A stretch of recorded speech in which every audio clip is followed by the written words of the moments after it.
it's in her case, I'm not exactly sure. She went on to have a little bit of a career, but she eventually attempted to commit suicide later again.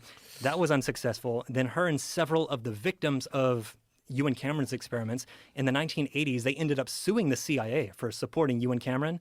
And during those lawsuits, the attorneys who are representing them, they took the depositions of several of the people who were involved in MK Ultra to try to use this during their trial.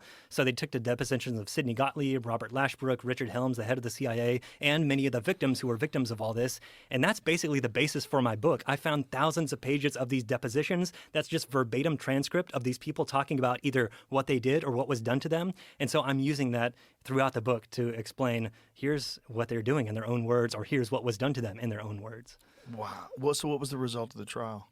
Oh, well, so it was actually settled out of court before it went to trial. So the plaintiffs, the CIA gave the plaintiffs $750,000 to be split among them. But, boy. after attorney's fees and everything, it doesn't really amount to much anyway. Oh, and so, boy. they settled out of court. They got a little bit of money, but it never went to trial. And so these depositions, though, since it never went to trial, these were just in the papers of Joseph Rao, who's the main lawyer who was involved in this case.